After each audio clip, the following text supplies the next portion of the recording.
Die höchste, schnellste und längste Achterbahn der südlichen Hemisphäre, schon von der Autobahn zu sehen, umrahmt den halben Freizeitpark, hat ein DC Comics Thema, ist gigantisch groß, macht richtig Spaß. Zum Teil fährt man auch, obwohl alle vorwärts fahren, rückwärts und es ist wirklich total verrückt und gut und steht bei Warner Bros. Movie World. Darüber müssen wir heute reden in diesem Video. Mahlzeit, herzlich willkommen beim Radio Video Magazin mit einem neuen Video meinerseits und meinem Einzelreview zu DC Rivals. Vorneweg klären wir natürlich erstmal ein paar Daten und Fakten. Diese Achterbahn hat nämlich 2017 aufgemacht. Hersteller ist Mack Rides, das ist ein Achterbahn- und Fahrgeschäftehersteller aus Deutschland und vom Typ her ist das Ganze ein sogenannter Hypercoaster. 61,6 Meter hoch, 1400 Meter lang und eine Spitzengeschwindigkeit von 115 km/h werden hier erreicht. Es gibt keine Überkopfelemente, aber trotzdem einen Looping, denn DC Rivals verfügt über den sogenannten Non-Inverted Loop, also ein Looping, wo es nicht über Kopf geht.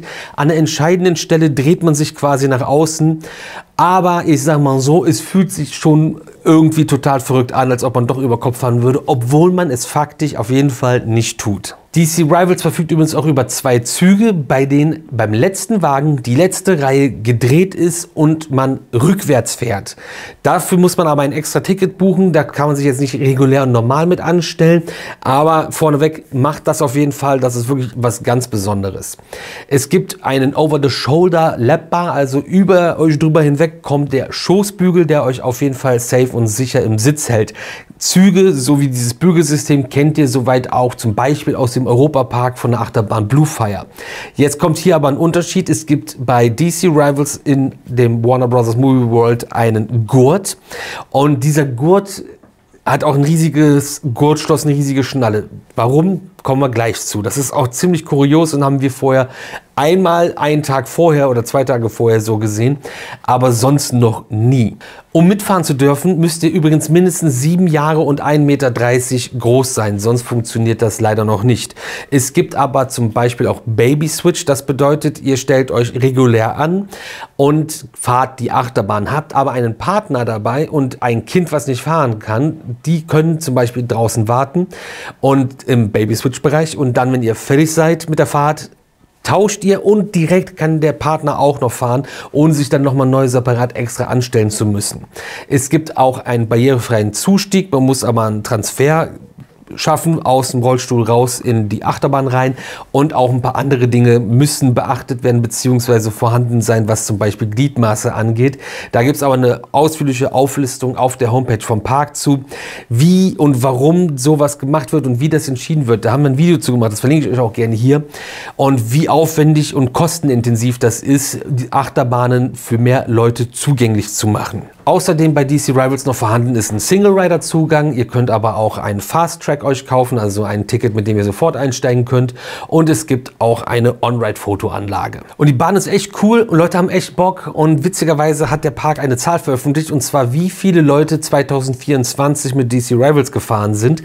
Ihr könnt ja mal versuchen zu raten, gerne auch in die Kommentare, wie viele Leute waren es denn 2024, die mit DC Rivals gefahren sind. Habt ihr eine Idee? Ich weiß, das ist unglaublich schwer und einfach ins Blaue rein. Aber es waren 559.198 Personen, die 2024 DC Rivals gefahren sind. Wenn ihr das Ganze auch fahren wollt, wo müsst ihr dafür hin? Und zwar in die Warner Bros. Movie World, das habe ich euch ja schon gesagt. Aber in den Originalpark, der wirklich so heißt. Und der befindet sich an der Gold Coast in Queensland in Australien. Wenn ihr sehen wollt, wie das Original Warner Bros. Movie World aussieht, was es da gibt, wie es da ist und alles drum und dran, verlinke ich euch hier gerne auch unseren Vlog zu dem Tag, als wir dann Warner Bros. Besucht haben in Australien und alle anderen Achterbahnen auch gefahren sind und ein paar andere Attraktionen gezeigt haben. Das Thema DC Rivals, wie der Name es schon sagt, geht es um die DC Comics und die Rivalitäten dort. Und das ist fast dann auch schon alles. Wir haben eine Sackgasse, wo die Achterbahn steht und da gibt es einen großen Print. Es gibt ein paar Schilder mit dem Logo und es gibt noch ein paar größere Prints in der Außen-Queue-Line, die natürlich Schattenspender oben drüber hat, aber draußen ist in Australien. Und ja, die Station kann jetzt auch nicht unbedingt mit Schönheit glänzen und das drumherum auch nicht. Thematisierung, Gestaltung an der Strecke selbst braucht es meiner Meinung nach bei sowas wie einem Hypercoaster nicht. Das kriegst du nicht mit, das siehst du nicht und die Bahn fährt irgendwo außerhalb des Gästebereiches. Man sieht es höchstens vom Parkplatz aus. Was auch ein bisschen schade ist, es wurde angefangen, die Bahn neu zu lackieren. Und die Sonne hat von 2017 bis jetzt auf jeden Fall ihre Spuren hinterlassen.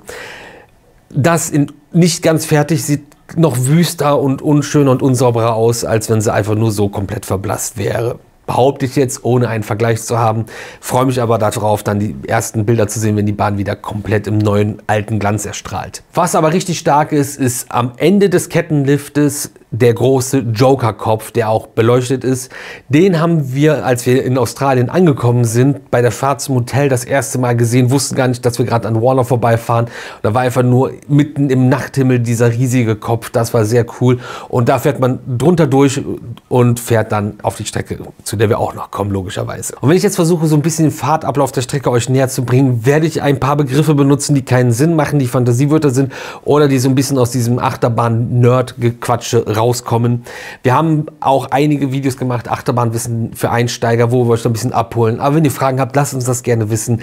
Es ist halt so ein bisschen komisch, wenn man kein Vokabelheft dabei hat. Nachdem wir also in diese Standard-Mug-Rides-Züge, die auch ganz cool gestaltet sind, eingestiegen sind, die Bügel geschlossen sind, die komischen Gurte drin sind mit diesen riesigen Dingern oben am Gurtschloss selbst, geht die Fahrt auch los in so einem leichten Rechtsknick aus der Station raus auf den Kettenlift, der uns auf die Maximalhöhe von 61 Metern bringt und dann durch den Joker-Kopf hindurch. Wir sehen erst nur Motorway, Parkplatz, geht es nach unten und es geht sehr, sehr steil nach unten. Die erste Abfahrt hat eine Neigung von 89 Grad und dreht sich um 90 Grad um die Ecke auf der Fläche eines Bierdeckels und so stürzen wir fast senkrecht drehend einfach in die Tiefe und bauen damit natürlich auch die Höchstgeschwindigkeit von 115 km/h auf, um anschließend die Strecke mit fast 1,4 Kilometern auch absolvieren zu können. Am tiefsten Punkt angekommen geht es natürlich auch wieder nach oben, damit wir nicht zu viel Energie verlieren, über einen riesigen großen Floating Airtime Hill und der ist dann quasi auch auf der ganzen Parkplatzlänge, bis wir da in die nächste Rechtskurve kommen, wo wir wieder nach unten fahren, um Schwung zu holen für den sogenannten Non-Inverted Loop, also der Looping ohne Überkopf. Der alleine ist 40 Meter hoch. Großes, imposantes Element und wenn wir das durchfahren haben, geht es natürlich logischerweise erstmal wieder nach unten und nach oben, nach rechts in der 90-Grad-Kurve, um anschließend nach dem Scheidepunkt der Kurve direkt wieder nach unten zu fahren. Und daraufhin gibt es dann so die Auffahrt in die Kehre. Könnte fast ein Non-Inverted Dive Loop, Non-Inverted Immelmann, sonst irgendwas werden. Auf jeden Fall Ende des Parks, wir fahren also quasi Richtung Topgolf, drehen wieder, sind am Eingang, wo man von der Straße aus auf den Parkplatz erst drauf zufährt und haben eine sehr coole Passage von so Airtime-lastigen Swingy S-Curves, die durchfahren werden, um dann den Bereich quasi, wo die Achterbahn steht, abzuschließen und dann wieder in einer 90-Grad-Linkskurve weiterzufahren, Richtung Non-Inverted Loop, wo wir drumherum durchfahren mit einer Art Abwärtshelix. Und die baut noch mal ein bisschen Schwung auf für den nächsten, ja, auch aufgeständerten 90-Grad-Turn nach rechts, um auch wieder auf die Strecke zurückzukommen. Und die Strecke, die wir auf dem Hinweg mit dem riesigen Airtime Hill gefahren sind, fahren wir jetzt mit 2 Camelbacks zurück, die einen auf jeden Fall auch ordentlich versuchen, aus dem Sitz rauszurupfen. An dessen Ende gibt es wieder eine 90-Grad-Linkskurve, die natürlich auch noch mal ein bisschen mehr Schwung mitbringt als nur jetzt eine normale Kurve, die um die Ecke geht. Und dann haben wir noch mal so ein, ja, nehmen wir so einen Bunny Hop mit, einen Schwung nach oben, um dann mit Vollspeed in die Schlussbremse zu fahren.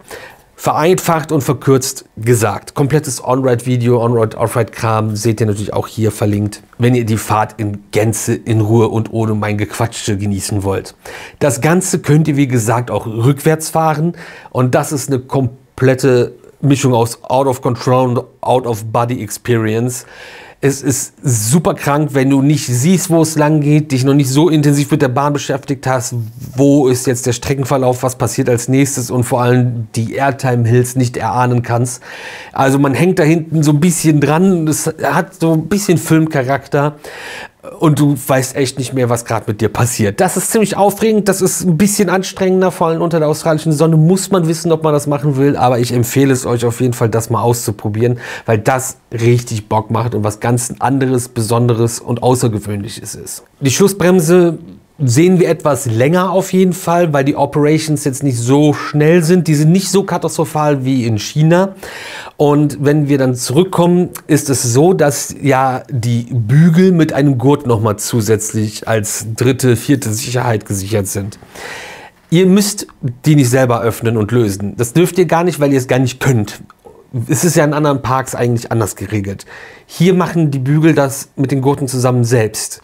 Die Gurtschlösser öffnen sich, lösen sich, aber der Gurt ist natürlich noch nicht raus. Und die Bügel schlagen quasi den Gurt aus sich selber raus und shakern das so aus sich raus und dann gehen die Bügel ganz auf. Habe ich so vorher fast noch nie gesehen, aber wie eben schon erwähnt, 2 Tage zuvor in Dreamworld, da sind wir Steel Typing gefahren, die haben das da aufgebaut. Ist auch eine Mug-Rides-Anlage mit einem fast identischen Zug, der vom Design ein bisschen anders ist und bei der letzten Reihe nochmal was ganz anderes hat. Haben wir aber auch ein separates Video zu gemacht und hat man natürlich schon im Vlog und in anderen Videos von uns gesehen. Ja, und das ist quasi DC Rivals in Warner Bros. World in Australien. Bisschen schade mit der Gestaltung, braucht es aber nicht unbedingt. Die Bahn steht sehr gut für sich selbst, weil es so ein riesiges, unfassbar gigantisches und kaum zu fassendes Monster ist. Was richtig Spaß macht, ein richtig geiles Layout hat, wirklich auch so ein Bucketlist-Coaster war, eine Achterbahn, die ich unbedingt mal fahren wollte. Als man 2017 die ersten Bilder gesehen hat, war schon so, boah, mein Gott, was hat Mug-Rides da gebaut? Krass, muss ich fahren. Fährt sich auch anständig, macht richtig Spaß, kann man ein bisschen über die Thematisierung hinwegsehen und ist einfach, ja auch mit diesem krassen Add-on hinten dran, eine wirklich außergewöhnliche Bahn, die mich auf jeden Fall überzeugt hat. Seid ihr DC Rivals schon gefahren? Was ist eure Meinung dazu? Lasst es uns gerne wissen, auch wenn ihr die Bahn noch nicht gefahren seid. Was denkt ihr über DC Rivals in Warner Bros. World an der Gold Coast in Australien?